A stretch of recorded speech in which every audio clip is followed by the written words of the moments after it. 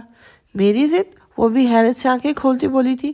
ہاں تمہاری ضد، نہ تم مجھ سے بات نہ کرنے پر اڑی تھی اور نہ اتنا وقت ضائع ہوتا۔ 2 منٹ لگا کر ساری غلط فہمی دور کر دیتا۔ 2 منٹ؟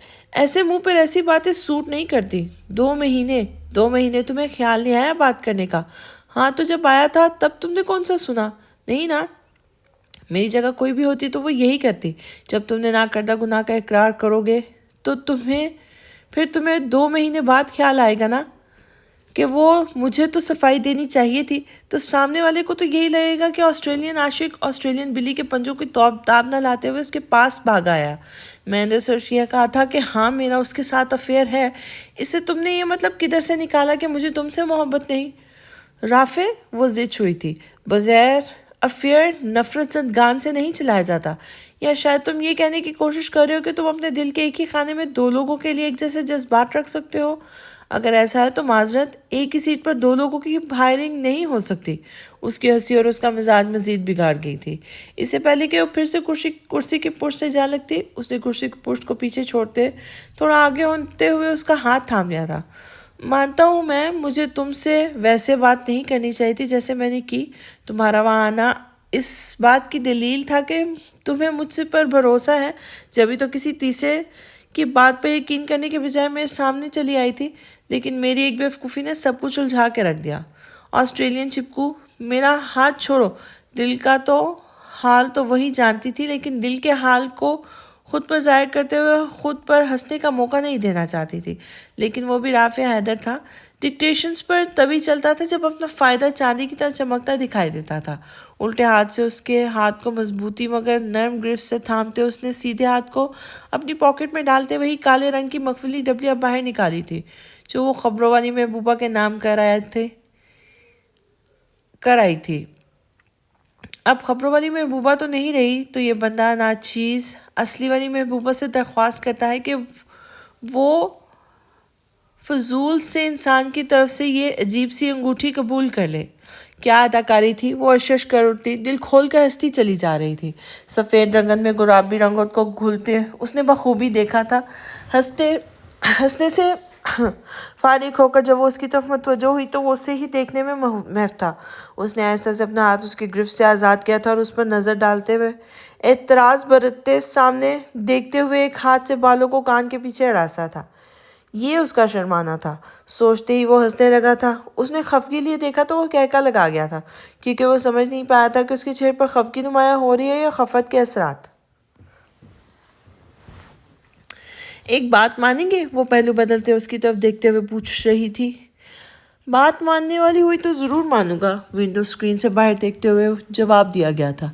کیا یہ شہزادہ کبھی زمین پر اتر سکتا ہے؟ ماننے والی باتیں یہ بھی سوچیں گی۔ زرار کے سوچ کے جواب پر ابیرہ کے دماغ نے چغلی کھائی تھی۔ کیا ہم آج آنی کو اپنے پاس لے آئیں؟ اس سے پہلے کہ وہ نہ کرتا اس نے قائل ہونے کے جتن میں ایک دلیل گوش گزار کی تھی۔ ویسے بھی کل اتوار ہے، آپ بھی گھر پہ ہی ہوں گے۔ ابیرہ، مجھے نہیں پتا، میں تمہارے معاملے میں کبھی بے بس ہو جاتا ہوں۔ کیوں میں چاہ کر بھی تمہاری مخالفت نہیں کر پاتا؟ اسے میں نے ہاسٹل میں تہیا کر دیا تھا کہ جیسے ہی ماما ٹھیک ہو جائیں گی میں تمہیں آزاد کر دوں گا، مگر کبھی تمہیں ان کے پاس آنے نہیں دوں گا، مگر نہیں کر پایا۔ پھر میں نے سوچا کہ آئندہ کبھی بھی میں انہیں وہاں نہیں لے کر آؤں گا جہاں مجھے ان کو تمہارے رحم و کرم پر چھوڑنا پڑے۔ مگر دیکھو، میں تمہارے کہنے پر ایک بار پھر خود سے کیا عہد توڑے انہیں لینے جا رہا ہوں۔ آپ یہ کیوں بھول جاتے ہیں کہ اگر وہ آپ کی ماما ہے تو میرا بھی ان سے کوئی رشتہ ہے؟ ہو سکتا ہے مجھے ان کے دکھ پر اتنی تکلیف نہ ہو جتنی آپ کو دیکھ کے ہوتی ہو، لیکن آپ یہ نہیں کہہ سکتے کہ مجھے ان کا احساس نہیں ہے۔ ہاں، جبھی تو تمہیں تکلیف میں چھوڑ کر چلی گئی تھی، تم انہیں تکلیف میں چھوڑ کر چلی گئی تھی۔ اس نے گردن گھما کر اس کی جانب دیکھتے ہوئے کہا تھا۔ جو انسان اپنے ماضی سے نہیں نکل سکتا وہ دنیا کا کمزور ترین انسان ہے۔ انسان کے اچھائیوں کو ماضی کی تلخ یادوں پر تولنے والا انسان ہمیشہ خسارہ ہی اٹھاتا ہے۔ وہ کتنی سمجھدار تھی نا۔ اگر میں تمہیں کہوں کہ بیرا شفاقت مجھے معاف کر دو تو کیا کر دو گی؟ وہ خاموش رہی تھی، اس کی خاموشی پر وہ زخمی سا ہنسا تھا۔ نہیں کر پاؤ گی نا؟ کر دوں گی اگر ذرا سا بھی ہو آپ بدل گئے ہیں تو بغیر وقت لیے معاف کر دوں گی۔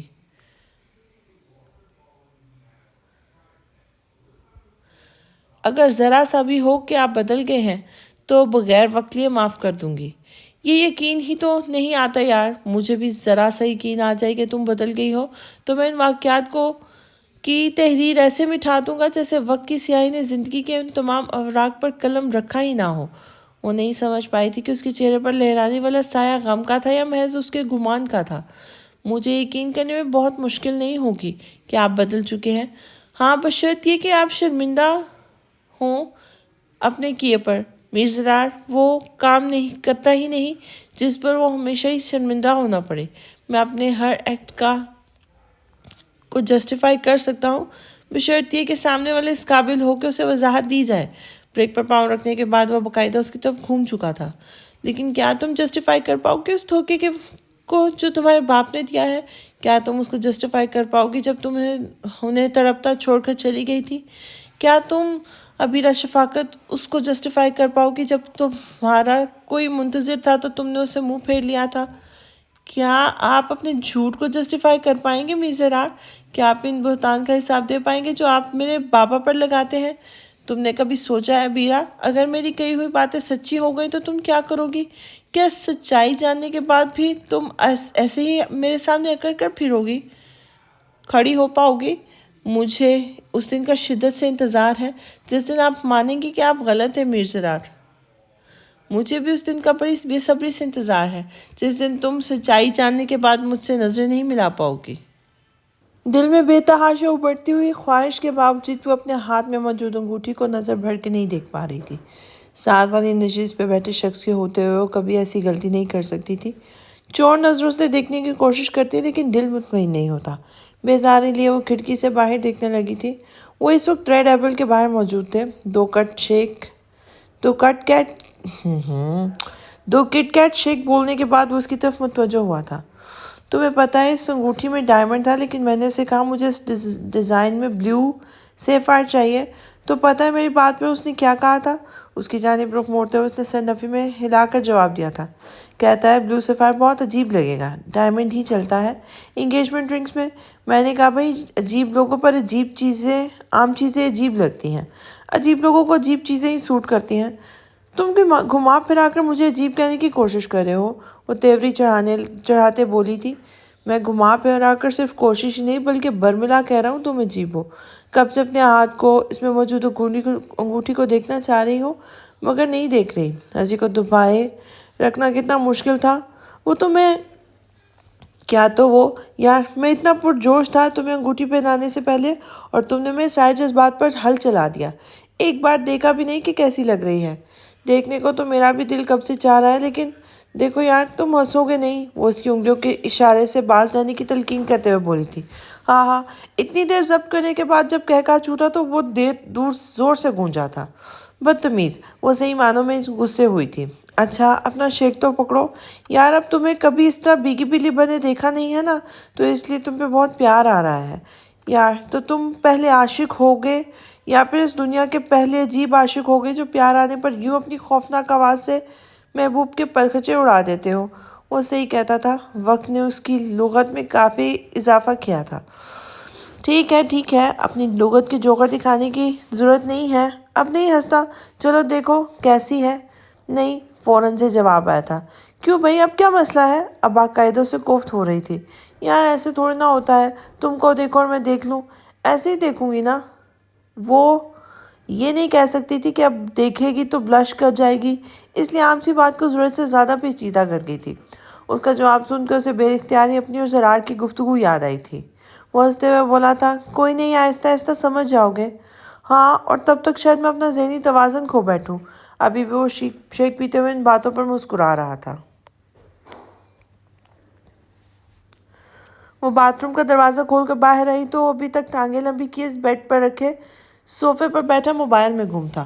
اس کو دیکھتے پاؤں نیچے کرتے انہیں جگہ دیتے ہوئے وہ سیدھا ہو گیا تھا. پانی پینے کے بعد گلاس سائڈ ٹیبل پہ رکھتے ہوئے بولی، چلو جاؤ، مجھے نیند آ رہی ہے تو آپ سو جائیں، لائٹ بند کر دوں. وہ صوفے سے اٹھنے لگا تھا لائٹ بند کرنے کے لیے، جب ہی ان کا جواب سنتے واپس پلٹ گیا تھا.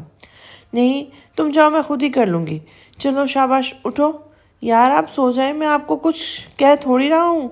وہ وہاں سے اٹھنے سے انکاری تھا. زرار، تم جاتے ہو میں بھگاؤں تمہیں؟ انہوں نے مصنوعی خف کے لیے کہا تھا. اچھا بس تھوڑی دیر بیٹھنے دیں، پھر چلا جاؤں گا.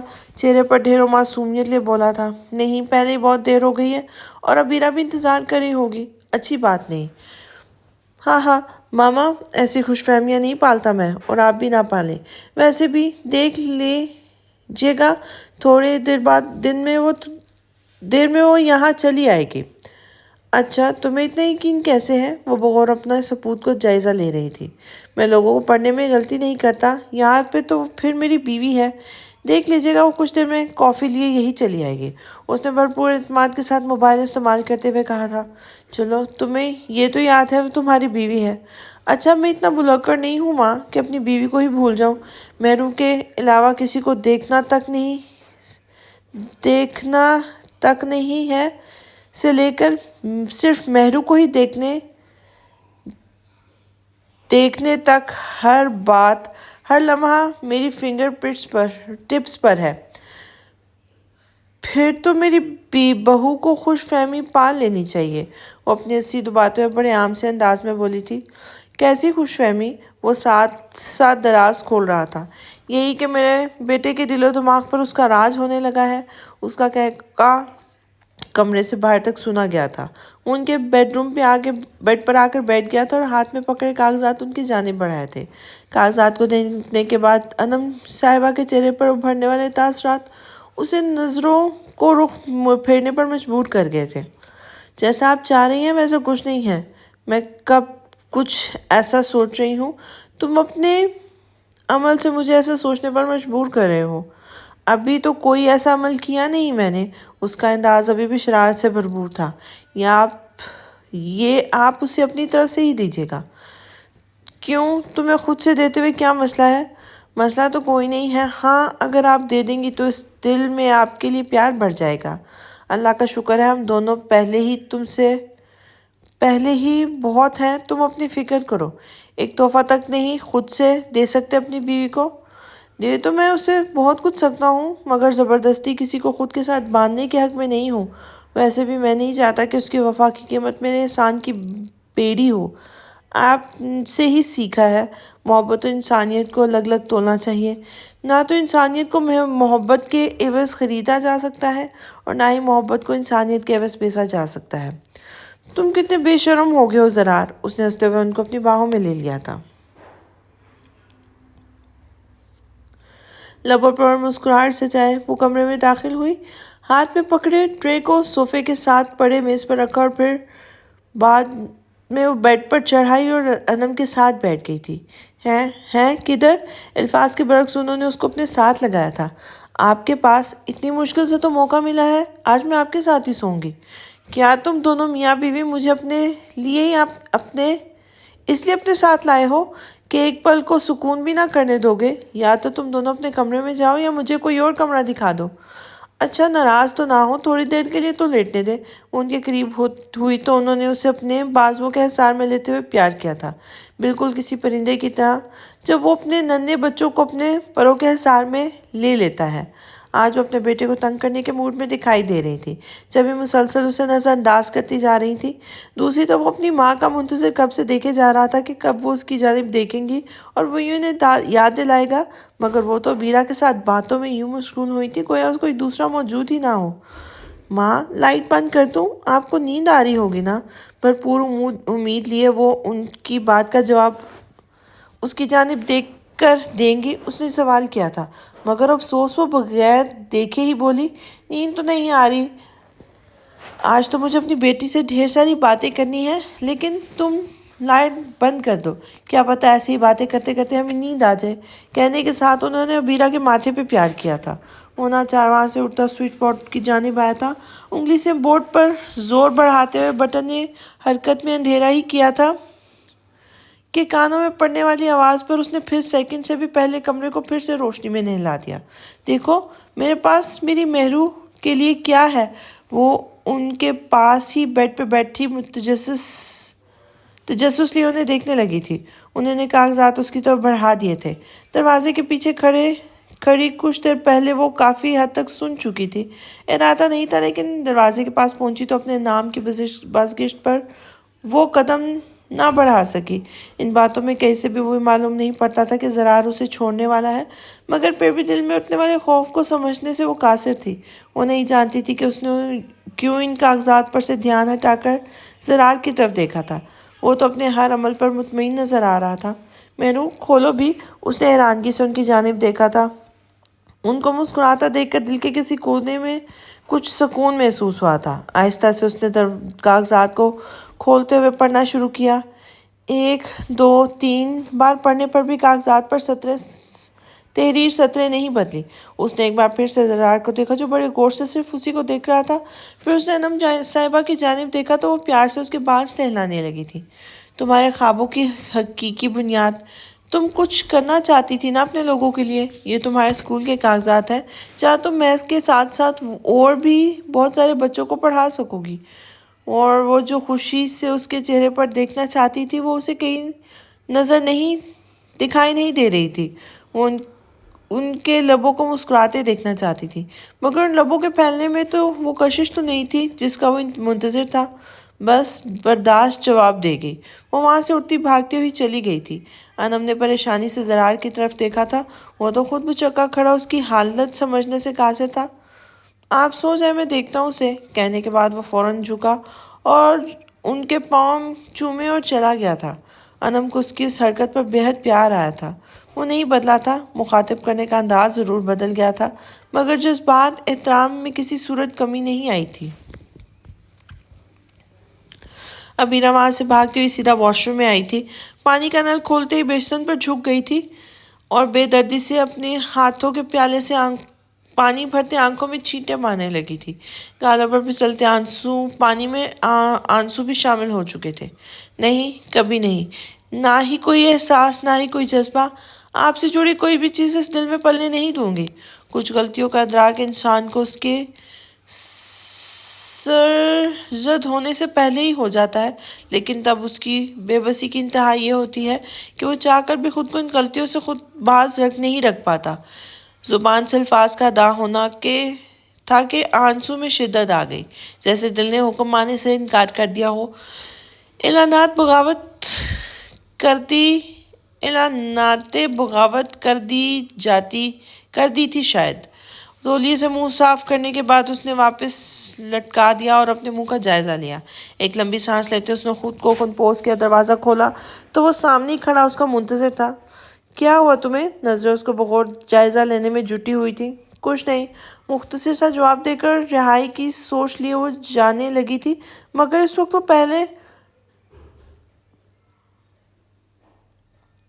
اسے پہلے وہ اسے روک چکا تھا۔ اچھا، پھر یہ آنکھیں بلا وجہ لال ہیں؟ وہ نرمی سے اس کے بازو کو پکڑے ہوئے بولا تھا۔ زرار پلیز، میں اس وقت بحث کے موڈ میں نہیں ہوں، مجھے جانے دے۔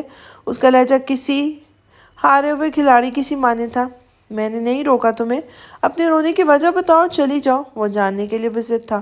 کیا بتاؤں؟ یہ کہ آپ کی عنایتوں سے میرا دم گھٹنے لگا ہے، یا یہ کہ اس سفر نے مجھے تکا دیا ہے؟ کیا بتاؤں میں آپ کو؟ میں نے آپ سے کہا تھا کہ محبت کا کھیل چھوڑ دیں، اور آپ نے کہا بھی کہ آپ چھوڑ دیں گے، مگر آپ نے نہیں چھوڑا۔ جب آپ جانتے ہیں کہ ہماری منزل ایک ہو کر بھی ہی نہیں سکتی، تو پھر مجھے اپنا ہم سفر بنانے پہ کیوں تلے ہوئے ہیں؟ بات کرنے کے دوران وہ بار بار اپنے گال صاف کر رہی تھی۔ اس کے آنسو کیوں بہہ رہے تھے وہ نہیں جانتی تھی۔ شاید دل میں اٹھتے ٹیسوں نے اس کا ضبط کمزور کر دیا تھا۔ میں نے تمہارے ساتھ کبھی محبت کا کھیل نہیں کھیلا. تم نے اپنی بدگمانی کو الفاظ کی شکل دے کر سوال کی صورت میں پیش کیا تو میں نے اس سوال سے اس حساب سے جواب دے دیا. اس کی آنکھیں کتنی خوبصورت تھی. وہ سر پر اٹھائے اس کی جانب دیکھے اسے سن رہی تھی. اس سے پہلے کہ وہ اپنے ٹریک سے اترتا وہ وہاں سے ہٹ گیا تھا. تم جس شخص کے ساتھ جانب داری نبھا رہی ہو اس کے ساتھ صرف نفرت کا کھیل کھیلا جا سکتا ہے. اور اگر تمہیں لگ رہا ہے کہ تحفہ میری عنایت ہے تو میں نے نہیں، تمہاری خالہ نے تمہیں دیا ہے. میری بلا سے ان کاغذات کو ابھی پھاڑ کر پھینک دو.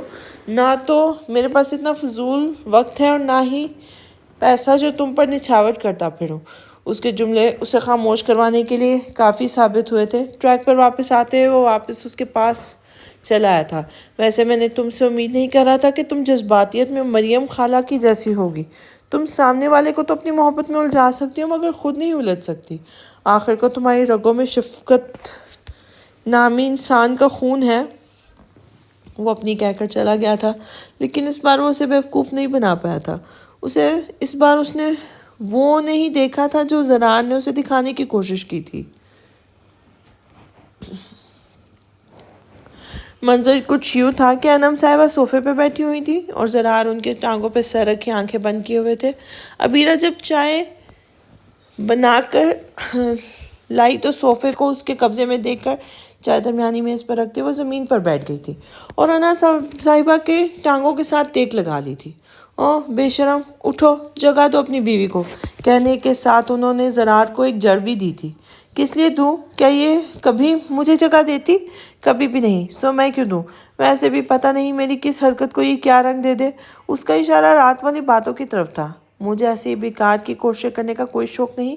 آپ کی حرکتوں پر کوئی رنگ کیا بھی نہیں جا سکتا سوائے نفرت کے. آخری 3 الفاظ اس نے بہت آہستہ سے کہے تھے مگر جسے سننا ہو وہ سن ہی لیتا ہے. رافع جب اپنے کمرے سے باہر آیا تو اس کی نظر انم پر پڑی تھی. جب بھی وہ بھی مسکراتے ہوئے ان کے پاس چلا آیا تھا. اوہ آج تو حسین لوگ آئے ہوئے ہیں. خوش اخلاق تو وہ پہلے ہی تھا مگر نور العین کی نوازشات کے بعد تو چاند ہی لگ گئے تھے. وہ ان کے گرد اپنے بازوؤں کا حلقہ بناتے ہوئے بولا، ہٹو چلو یہاں سے. اتنے دن سے تو یاد نہ آئی، اب دیکھتے ہی کیسے مٹھو بنے چلے آ رہے ہو.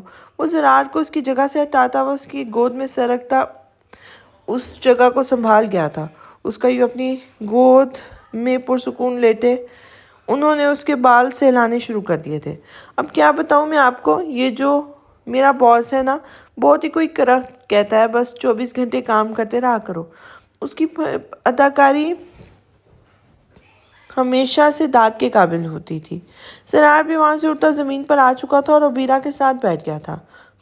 نفرت کے رنگ، جب رات میں تو تمہاری باتوں سے لگ رہا تھا کہ تم محبت کے رنگوں میں الجھنے لگی ہو.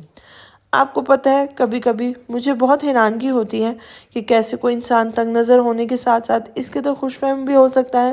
مقابلہ شروع ہوتا تو کبھی پیچھے رہنے کو ہی منظور نہ ہوتا تھا.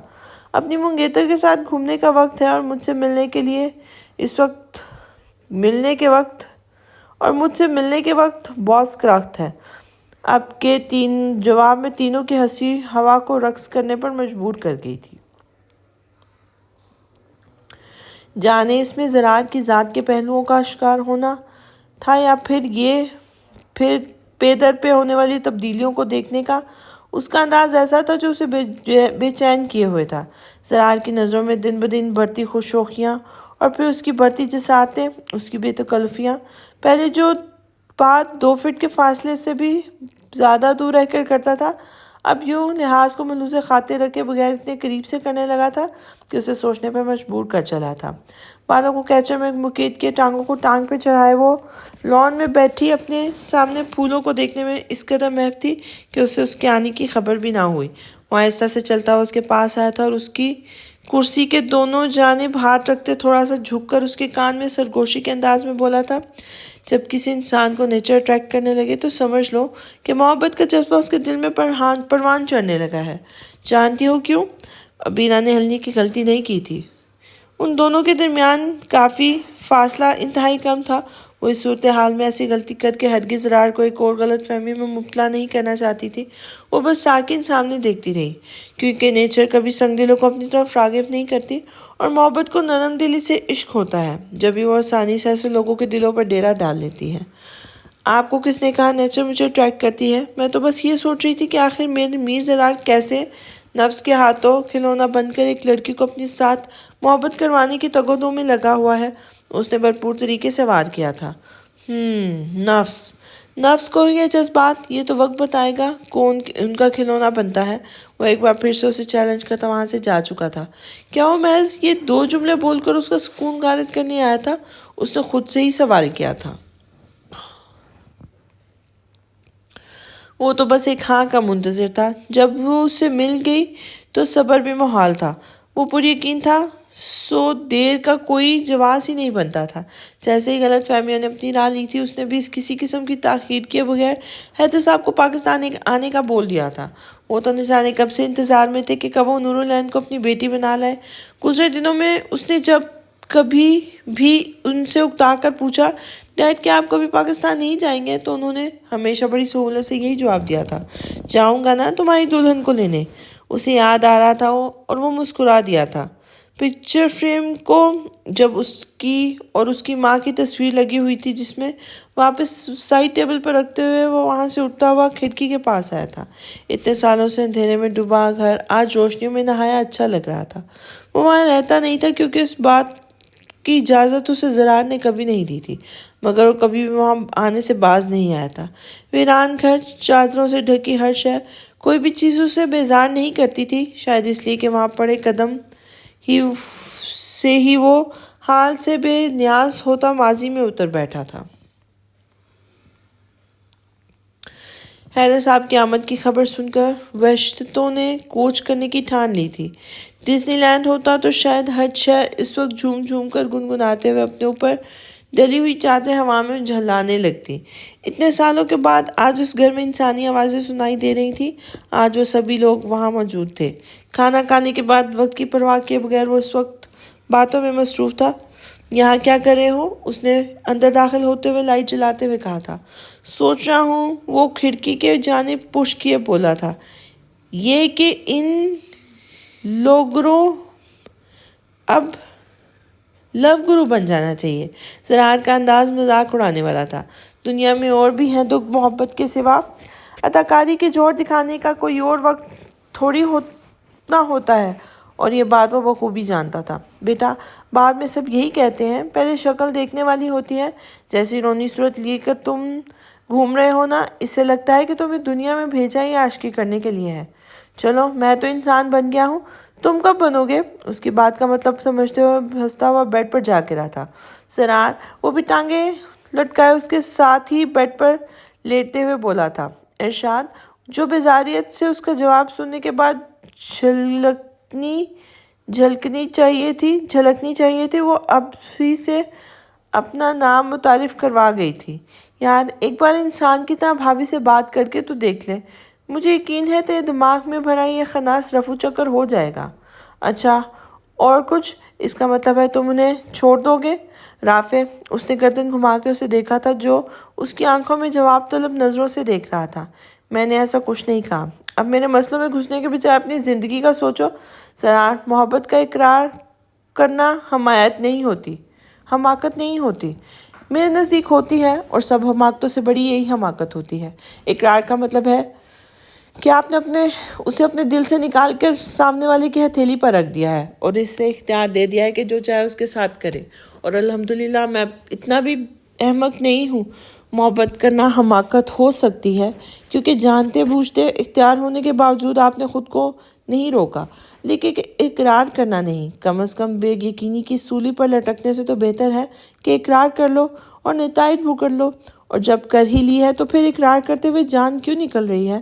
اس کی آنکھوں میں دکھتے ہوئے سب کہہ رہا تھا، اور اب وہ اس کے جواب کا منتظر تھا، مگر اس کے پاس اس کی کسی بات کا کوئی جواب نہیں تھا۔ اچھی فلسفی ہے، اتنا کہہ کر اسے ٹالتا ہوا کمرے سے باہر نکل گیا تھا۔ کہتے ہیں نا، کتے کی دم کبھی سیدھی نہیں ہوتی۔ جب انسانوں کو دیکھ کر لگتا ہے کہ خاص کر ان کے لیے کہا گیا ہے، احسان کا بھی شمار کچھ انسانوں کو انہیں لوگوں میں ہوتا تھا، لیکن وہ نہیں جانتا تھا کہ اس بار سامنے والا کتے کے دم کو زمین میں دبا کر سیدھا کرنے کی بجائے کاٹ دینے پر یقین رکھتا ہے۔ مگر کہتے ہیں نا، جب برا وقت آیا ہو تو اچھا خاصا عقل و شعور والا انسان بھی غلطی کر بیٹھتا ہے۔ وہ تو پھر ہوس کا مارا تھا، بالکل پاگل کتے کی طرح بھاگتا ہوا کسی کو بھی کاٹ دینے کے در پر ہوتا۔ فائدہ نقصان اسے دکھائی نہیں دیتا تھا۔ وہ کئی دنوں سے گھر کے باہر موجود وہاں کے مکینوں کی سرگرمیوں پر نظر رکھے ہوئے تھا۔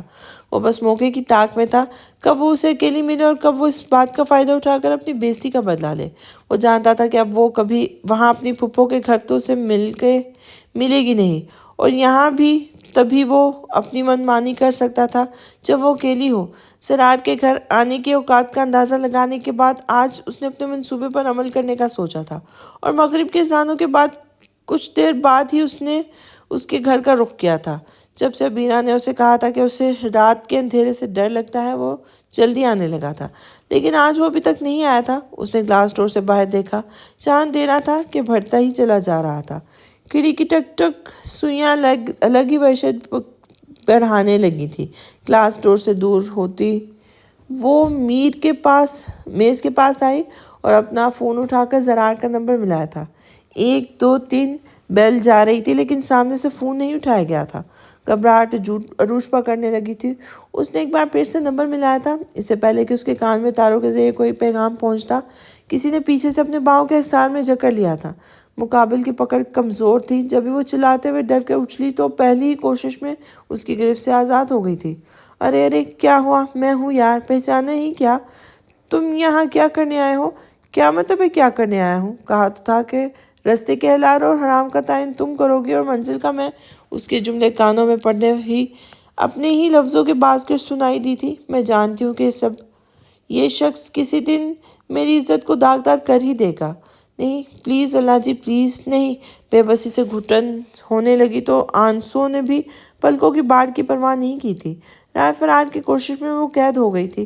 اپنے پیچھے چٹان سی صورت کسی چیز کا احساس ہونے پر اس نے بے یقینی سے دیکھا تو وہ دیوار سے آ لگی تھی۔ اس نے آنکھیں بند کر کے کھولی اور بلا اختیار ہی دل نے پکارا تھا، یا رحم الرحمن۔ اس نے کہیں سے سنا تھا کہ ایک پنجابی صحابی سفر پر تھے جب کسی ڈاکو نے اسے آ گھیرا تھا۔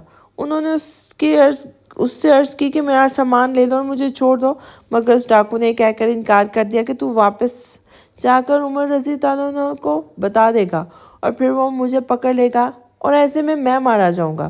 پھر انہوں نے اپنے رب کو انہی الفاظ کے ساتھ پکارا تو اللہ نے ان کی مدد کے لیے آسمان سے فرشتہ بھیج دیا تھا۔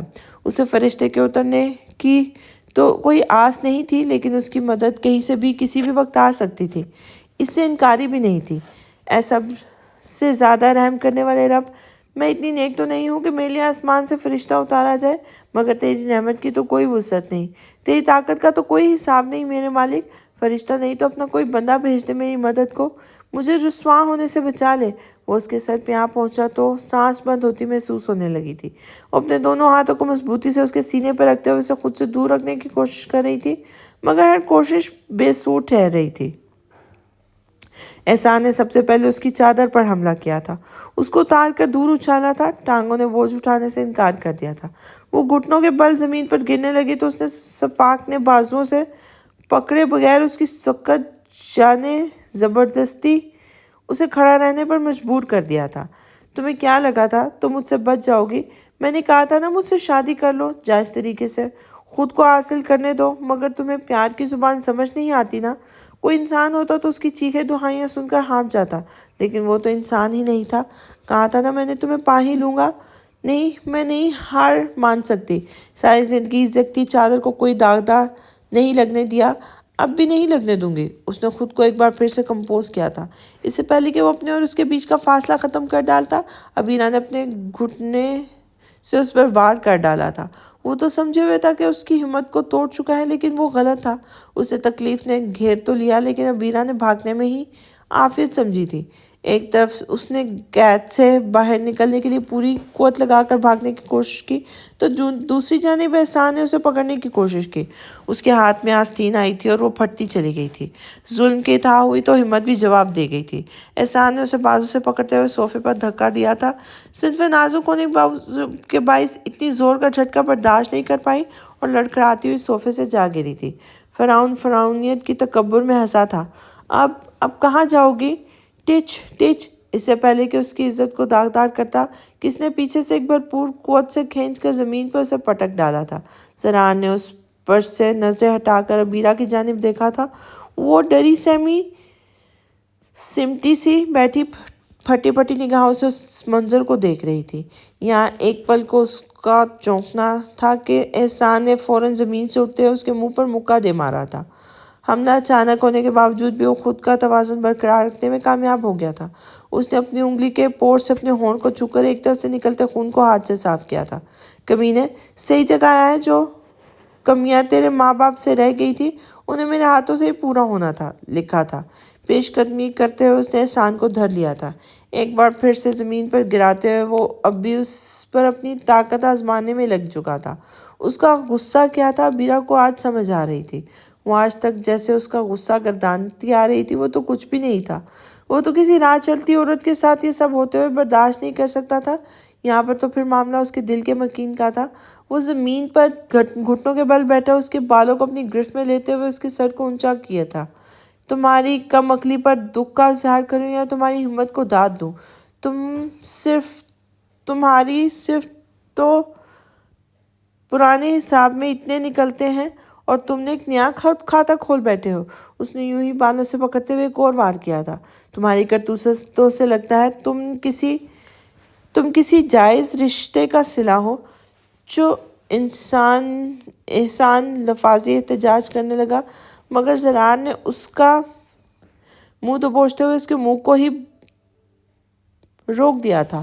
یا پھر ہو سکتا ہے تم اپنے باپ کی جائز اولاد ہو مگر اب تمہارے ماں باپ نے کوئی نیا کتا خرید لیا ہو، اس لیے تمہیں سڑک پر کھلا چھوڑ دیا ہو کہ جاؤ کہیں بھی دفع ہو جاؤ۔ منہ پر زرار کی گرفت اتنی سخت تھی کہ اس کے خود کے دانت ہی اس کے ماس کو زخم کرنے لگے تھے۔ وہ ایک بار پھر سے بھرپور طریقے سے اس کی خاطر تواضع کرنے کی تیاری میں تھا کہ اسے اپنے بازو پر نرم سے لمس کا احساس ہوا۔ اس نے گردن گھما کر دیکھا تو وہ خوف زدہ سی کھڑی اسے تک رہی تھی۔ اس کی حالت ٹھیک نہیں لگ رہی تھی۔ اس نے احسان کو کالر سے کھینچتے کھڑا کیا تھا۔ حساب ابھی ختم نہیں ہوا، تمہارے پاس وقت ہے، جہاں چھپ سکتے ہو چھپ جاؤ، چاہو تو خود کو لحد میں اتار لو مگر یہ یاد رکھنا تمہیں وہاں سے بھی نکلوا لوں گا۔ کہتے ساتھ اس نے اسے دروازے سے باہر کی جانب دھکا دیا تھا۔ پلٹ کر وہ ابیرہ کے پاس آیا تھا، اس کے چہرے کو اپنے ہاتھوں میں لیا تھا۔ سب ٹھیک ہے، کچھ نہیں ہوا، تم محفوظ ہو۔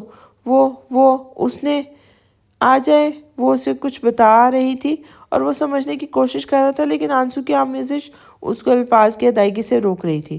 ہارتے ہوئے اس نے اپنا بازو اس کے سامنے کر دیا جہاں آستین تقریباً قمیص سے الگ ہو چکی تھی اور اب لٹک رہی تھی۔ وہ اب نہیں آئے گا، میں اسے آنے نہیں دوں گا۔ وہ اس کی شرٹ کو مضبوطی سے اپنی مٹھیوں میں بھرتے ہوئے اسے کے سینے سے لگتے بلک بلک کر رونے لگی تھی۔ اس کی سسکیاں تھمنے کا نام نہیں لے رہی تھی۔ وہ آہستہ آہستہ اس کے بال سہلانے لگا تھا۔ میں آ گیا ہوں نا، کسی کو تمہیں تکلیف نہیں پہنچانے دوں گا۔ کہنے کے بعد اس محسوس کیا کہ اس کی شرٹ پر اس کی گرفت کمزور ہو گئی ہے اور پھر ایک سیکنڈ میں ہی شرٹ اس کی مٹھیوں سے آزاد ہوتی چلی گئی تھی اور وہ بے جان وجود کی طرح اس کی باہوں میں جھول گئی تھی۔ ڈاکٹر نے ذہنی دباؤ کو کم کرنے کے لیے اسے انجیکشن لگا دیا تھا۔ وہ اسے اکیلا نہیں چھوڑنے کی ہدایت کرنے کے بعد جا چکا تھا۔ وہ کمرے میں پڑے صوفے پر بیٹھے گیا تھا جہاں اس کا چہرہ صاف دکھائی پڑ رہا تھا۔ وہ اس کے بند آنکھوں کے پیچھے چھپے درد کا اندازہ لگانے کی کوشش کر رہا تھا۔ لوبر پر خاموشی لیے ڈیرے ڈال لیے تھے اور تو کئی جملے ادھورے رہ گئے تھے اور وہ اذیت کی داستان سناتے چہرے سے ان کو سننے کی کوشش کر رہا تھا۔ اس کی پلکیں ابھی بھی نم لگ رہی تھی۔ اسے یوں خاموش دنیا سے غافل پڑا دیکھ کر اسے اس قدر تکلیف ہو رہی تھی وہ نہیں جانتا تھا۔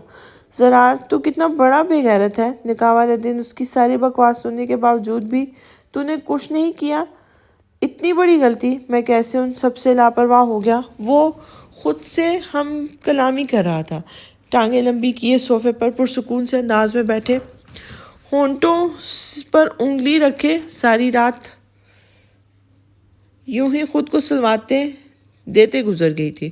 اس کے چہرے کو جب تسلی سے آنکھوں میں بھر چکا تو ہاتھ کو صوفے کے بازو پہ گراتے ایک لمبی سانس ہوا کی نظر کرنے کے بعد اس نے گردن گھما کر کھڑکی کی جانب دیکھا تھا۔ پردے ہٹے ہونے کے باوجود روشنی کا سفر طے کرنے میں کوئی دقت نہیں ہو رہی تھی۔ اس نے سائڈ ٹیبل سے موبائل اٹھا کر وقت دیکھا تو 9 بج چکے تھے۔ ساری رات جاگنے کے باوجود بھی آنکھوں میں نیند کی کوئی اثار نہیں تھے۔ جیسے ایک نشئی نشے کا عادی ہو جاتا ہے، وہ بھی شاید اس کا بخوبی عادی ہو چکا تھا۔ وہ پردے برابر کرنے کے لیے اٹھا تو کمر میں اٹھنے والی ٹیس نے اسے احساس دلایا کہ رات میں یوں ہی صوفے پہ بیٹھے رہنا اس کا کتنا غلط فیصلہ تھا۔ روشنی کے سامنے پردوں کا باندھنے کے بعد وہ بیڈ پہ آ کے لیٹ گیا تھا۔ ویسے بھی اس کے اٹھنے سے پہلے وہ آفس تو نہیں جا سکتا تھا۔ اس کے اٹھنے پر اس کی کھلی آنکھوں کو دیکھ کر، لبوں کو کھلتے دیکھ کر ہی دل کو تسلی مل سکتی تھی کہ وہ ٹھیک ہے۔ جتنی بار بھی اس کے چہرے پر نظر ڈالتا تھا تکلیف ہی ہوتی تھی، مگر پھر بھی وہ باز نہیں آ رہا تھا۔ اگر وہ دواؤں کے زیر اثر نہ سو رہی ہوتی اور حالات یہ نہ ہوتے تو کہتا کہ یوں تکنے کا نشہ بھی الگ ہی ہے، ایسے نشہ جس کا اثر وقت کے ساتھ ساتھ زائل ہونے کے بجائے بڑھتا ہی جاتا ہے۔ وہ کیا جانے ان جذبات کی لذت محب کہ یہ جام ان کے لبوں کو لگا ہی نہیں۔ اس نے آہستہ سے آنکھیں کھولی تھی اور ویسے ہی لیٹے آنکھیں گھما کر اپنی دوسری جانب دیکھا تھا جہاں وہ کراؤن سے سر ٹیک کے اسے ہی دیکھ رہا تھا۔ اس نے ابھی اٹھتے ہوئے اپنے سر کو کراؤن سے ٹیک لگا دیا تھا اور پھر اس سے آنکھیں بند کر لی تھی۔ رات میں بھلے مناظر ایک بار پھر آنکھوں کے سامنے لہرا گئے تھے۔ کیسی طبیعت ہے؟ وہ سیدھے ہوتے ہوئے بولا تھا۔ لب کیفیت بیان کرنے کو انکاری ہو گئے تھے، لیکن آنکھوں نے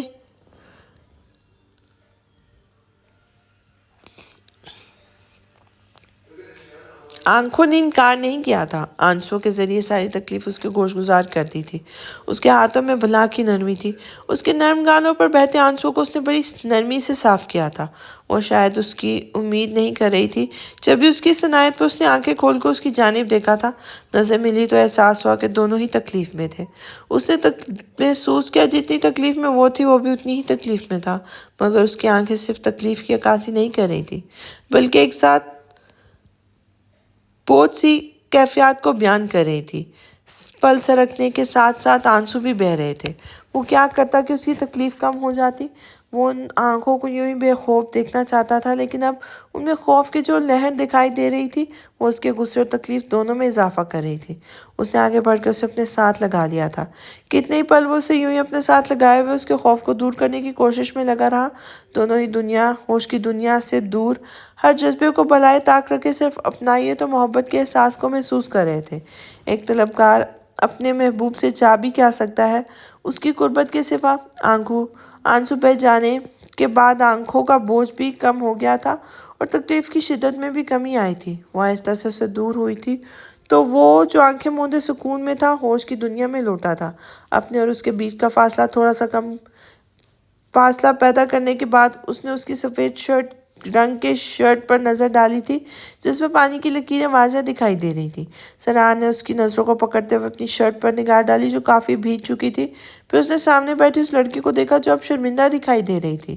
میں اتنا برا انسان نہیں ہوں جتنا تم سمجھتی ہو، وہ بیڈ پر سے اٹھتے ہوئے بولا تھا۔ آپ اچھے انسان ہیں۔ پاؤں کو جوتوں میں ڈال کر وہ رک گیا تھا۔ تو آخرکار آپ نے مجھے انسانوں کی فہرست میں ڈال ہی دیا۔ آپ نے جس طرح بغیر کسی غرض کے میری مدد کی۔ وہ خاموش ہو گئی تھی۔ بغیر غرض کے تو خیر میں کچھ بھی نہیں کرتا، وہ الگ بات ہے، میرا مطلب جان نہیں پاتا سامنے والا۔ اب ان سب میں بھلا آپ کا کیا مطلب ہو سکتا ہے؟ اسے لگا تھا جیسے یہ سچویشن پہلے بھی کبھی رہی ہوگی، اس نے پہلے بھی ایسا جواب دیا ہوگا۔ وقت آنے پر پتہ چل جائے گا۔ ابھی کیوں نہیں؟ کیا کبھی سب راز ایک ساتھ آشکار ہوتے ہیں؟ آدھی ادھوری بات کر کے سامنے والے کو پریشان کرنا ضروری تو نہیں۔ اب اس میں کوئی ایسی بات بھی نہیں جسے آپ اتنے مسٹیریس بنا رہے ہیں۔ جس دن یہ سب راز تم پر آشکار ہوں گے نا، تم یقین تو یقین جانا تم کہوگی کاش تم اس سے بے خبر ہی رہتی۔ ایک بار پھر سے اسے گمان کی دنیا میں اتار کر چلا گیا تھا۔ اگر آج اتنے ہی بے وقت ہوتے تو وقت کبھی بھی ان کو خود میں چھپا کر نہ رکھتا۔ رات میں اسے اس کے علاوہ کسی دوسری چیز کو سوچنے کا خیال ہی نہیں آیا، مگر اب اسے ٹھیک پا کر اس نے رات والے واقعہ پر غور کیا تو اسے جاننے میں ہلکی سی بھی مشکل نہیں آئی کہ یہ سب کیسے ہوا تھا، کس کی کوتاہی سے ہوا تھا۔ کپڑے تبدیل کرتے ہوئے نیچے آیا تھا اور تنویر کو آواز لگائی تھی۔ جی صاحب۔ وہ بھاگتا ہوا حاضر ہوا تھا۔ سرار جب بھی اسے آواز لگاتا وہ خود ایسے ہی بدحواس بھاگتا ہوا آتا تھا۔ بشیر کو بلاؤ۔ اس کی آواز میں سختی کی زیادتی اس قدر زیادہ تھی کہ تنویر نے دل ہی دل میں خیر کا کلمہ پڑھنا شروع کر دیا تھا۔ کچھ ہی سیکنڈز میں وہ بشیر کے ساتھ وہاں واپس موجود تھا۔ سرار نے تنویر کو جانے کا اشارہ کیا اور پھر بشیر کی طرف متوجہ ہوا تھا۔ کل شام تم کہاں تھے؟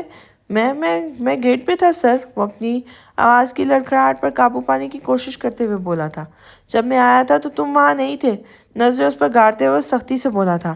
نہیں صاحب جی، میں تو اپنی شفٹ پر دروازے پر ہی رہا ہوں۔ وہ جھوٹ پر مضر تھا۔ زرار اپنی جگہ سے اٹھتا ہوا اس کے پاس آیا اور اسے کالر سے پکڑ کر خود کی طرف کھینچا تھا۔ صاحب میں تھوڑی جلدی نکل گیا تھا گھر کے لیے، معاف کر دیں۔ کتنی جلدی؟ صاحب آدھا گھنٹہ پہلے۔ تمہاری شفٹ کتنے بجے ختم ہوتی ہے؟ 9 بجے صاحب۔ تم کتنے بجے گئے؟ بڑھتے سوالوں کے ساتھ ساتھ اس کی پکڑ میں بھی سختی آ رہی تھی اور لہجے میں بھی۔ وہ حالات کی سنگینی کو سمجھ چکا تھا اور یہ بھی کہ اس کا جھوٹ پکڑا جا چکا ہے۔ صاحب معاف کر دے، غلطی ہو گئی، مجبور تھا، لالچ میں آ گیا۔ غربت نے تنگ کیا تو اچھائی برائی کی گردان پڑ نہ پایا۔ وہ اس کے پر ہاتھ اٹھاتے اٹھاتے رک گیا تھا۔ چرسی انسان، تم میرے گھر کی عزت کو داؤ پر لگا کر مجھے اپنی مجبوریوں کا واسطہ دے رہے ہو۔ صاحب پولیس آئی ہے۔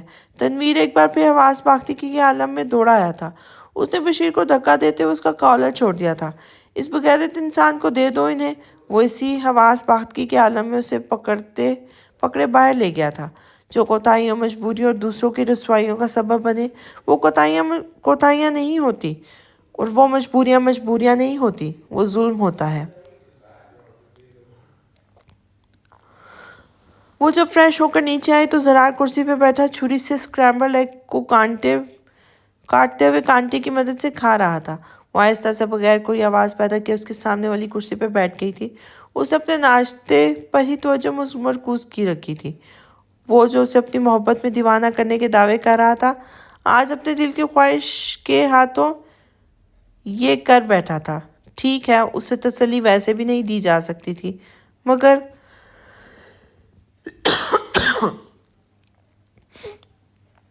ایسے یوں اتنا پاس کرتے ہوئے دلاسا دینے کی کیا ضرورت تھی؟ وہ تو پہلے بھی پہل نہیں کر رہی تھی۔ وہ اس کا دل جانے کیوں پگھلنے لگا تھا۔ تنویر کافی لے آؤ، اس نے ناشتہ کرنے کے ساتھ ہی آواز دی تھی۔ تنویر کو تو جیسے اس کے حکم کا انتظار تھا، اس کی آواز سنتے ہی اس کے سامنے پیش کر ڈالی تھی۔ وہ مسلسل اپنی انگلیاں چٹکا رہی تھی۔ وہ اس کی حرکت سے باخبر تھا، مگر اس نے محسوس نہیں ہونے دیا۔ کیا آپ، میرا مطلب ہے کچھ دنوں کے لیے ماموں کے گھر جا سکتی ہوں؟ کیوں؟ یہاں وحشت ہو رہی ہے، دل کر رہا ہے کسی ایسی جگہ بھاگ جاؤں جہاں نام لینا گوارا نہیں ہوا، اس انسان کا کوئی ذکر نہ ہو۔ ذکر تو یہاں بھی نہیں ہے اس کا۔ مجھے سمجھ نہیں آ رہا میں آپ کو اپنی بات کیسے سمجھاؤں، مگر مجھے کچھ دنوں کے لیے اجازت دے دیں۔ میں کیسے رات والا واقعہ بھلا دوں؟ اگر آپ نہیں آتے تو وہ، لیکن میں آ گیا نا وہ، اور بے فکر ہو، آئندہ کبھی اتنا پاس تو کیا دور سے بھی تمہیں دکھائی نہیں دے گا۔ اگر لفظوں سے سکون آتا تو میں پہلے بھی بہل جاتی۔ مجھے بس اس وقت کسی پرسکون جگہ کی تلاش ہے۔ دل تو بابا کے گھر جانے کا کرتا ہے، لیکن جانتی ہوں آپ وہاں جانے نہیں دیں گے، اس نے دکھ بھرے لہجے میں کہا تھا۔ صحیح کہا، ان سب کے بعد تو میں کبھی بھی وہاں جانے کی اجازت نہیں دوں گا۔ وہ میرے بابا کا گھر ہے، اس سے زیادہ محفوظ جگہ تو میرے لیے کوئی نہیں ہو سکتی۔ ان کے ہوتے ہوئے مجھے وہاں پر کوئی نقصان نہیں پہنچا سکتا۔ زرار استرائیہ ہنسا۔ اتنی محفوظ جگہ ہے کہ تمہاری عزت کو بچانے کے لیے اسے مجھ سے تمہاری شادی کرنی پڑی۔ وہ خاموش ہو گئی تھی۔ اس کی بات سچ تھی، مگر پھر بھی اسے ابیرہ کو تکلیف پہنچی تھی۔ ٹھیک ہے، تیار ہو جاؤ، تمہارے ساتھ کہتے ساتھ وہ بھی اپنی کرسی پیچھے دھکیلتا وہاں سے لاؤنج کی جانب بڑھ گیا تھا۔ وہ اسے اتار کر باہر سے ہی آفس جا چکا تھا۔ عبیرہ جب گھر کے اندرونی حصے میں آئی تو انم بیگم کا پوچھنے کے بعد وہ ان کے کمرے میں چلی آئی تھی۔ وہ سامنے بیڈ پر بیٹھی تسبیح کر رہی تھی۔ اس کو دیکھ کر اس کے چہرے پر مسکراہٹ پھیل گئی تھی۔ عبیرہ آگے بڑھتے سلام کیا تھا اور پھر بلا کسی جھجک کے ان کے گود میں سر رکھ کر لیٹ گئی تھی۔ میرو، سب ٹھیک تو ہے نا؟ زراعت کدھر ہے؟ جی آنی، سب ٹھیک ہے، انہیں دیر ہو رہی تھی اس لیے وہ مجھے چھوڑ کر باہر سے ہی آفس چلے گئے۔ آپ اداس لگ رہی ہیں، بابا یاد آ رہے ہیں؟ عبیرہ نے اس بار جذبات میں بہہ کر سچ کہنے سے گریز کیا تھا۔ نہیں، بس ماما یاد آ رہی تھی اس لیے آپ سے ملنے چلی آئی۔ پتہ نہیں، مگر جب آپ پیار کرتی ہیں نا تو لگتا ہے روح کا ایک حصہ مل گیا ہو جیسے۔